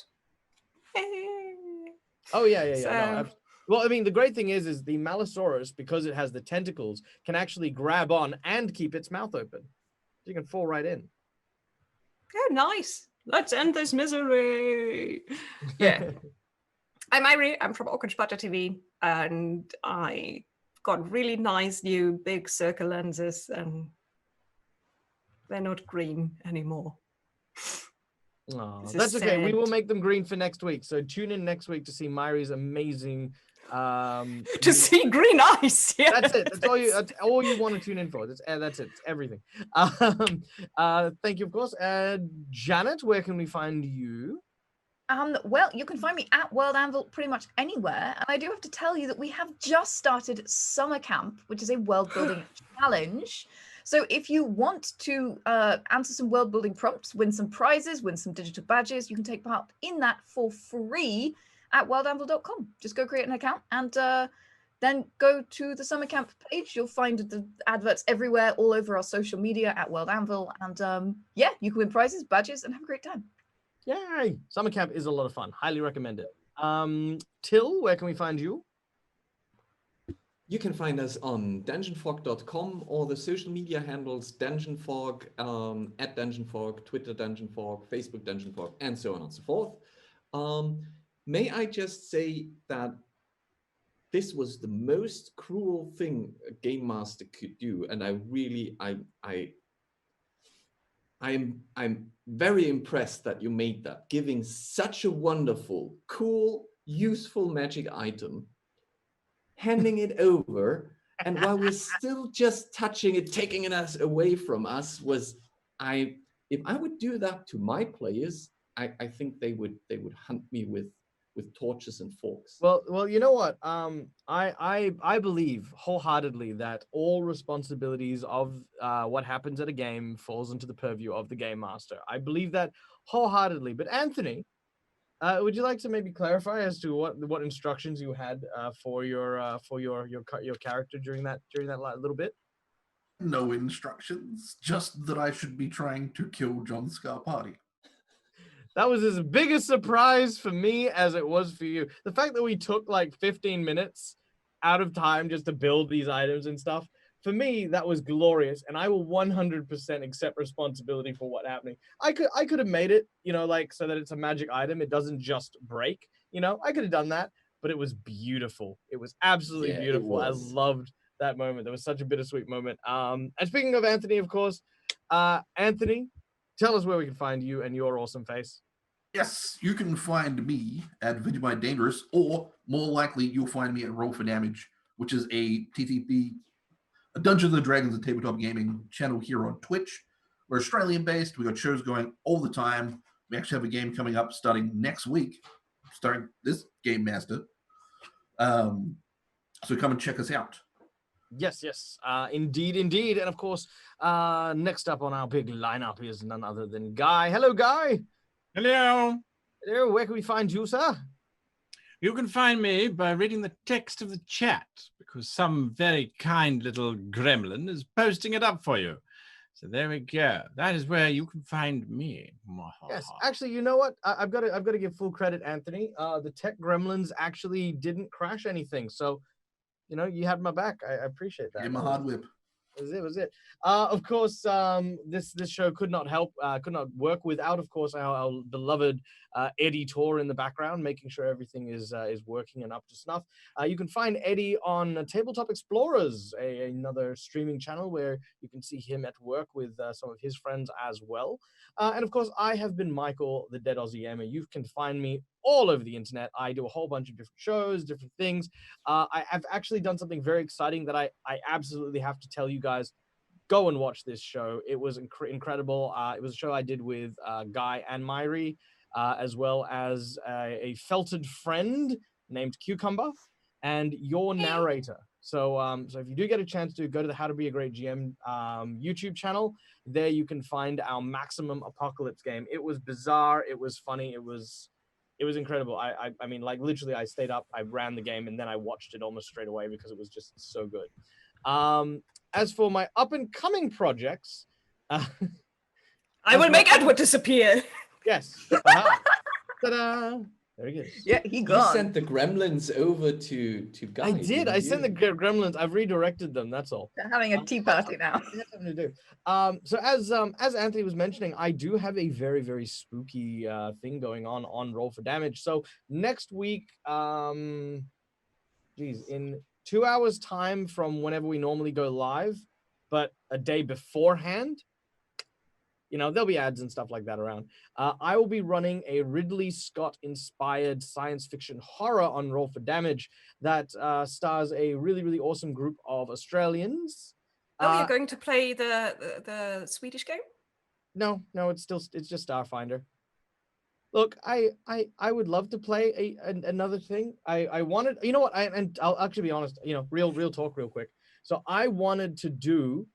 There's a board game called Nemesis, and I really wanted to do an RPG of the Nemesis story, but I couldn't get in contact with them. I'm still running my inspired game, but you know, I really wanted to do a Nemesis, the Nemesis world and all that sort of stuff. But that's fine. You know, we still got a great game and some awesome stuff to be to put up for that. But in addition, for you guys on the Mercs of Mischief, we are going to be playing with Kev from the Too Many Warlocks and Deadlands series. He is going to be featuring in this show as the Ranger Scout pioneer survivalist for our show. So yes, go and absolutely check that out on the Roll for Damage show when that comes out. Last but not least, guys, a very big and special thank you to the Mercs of Mischief for giving us a wonderful place to play and enjoy this awesome game. You can go check out all their really cool shows, such as Too Many Warlocks and the Avalon Knights, which you can find right here in this space. Give it a follow, give it a subscribe. You know, check out their YouTube channel as well, and you can also see a bunch of their variety shows, including a bunch of stuff involving Hero Forge miniature building. Yeah. That's I feel like I've cut through everything. Fantastic. Thank you so much, everyone. And from us to you, till next time, as always, game hard or die trying. Bye, everyone. Bye.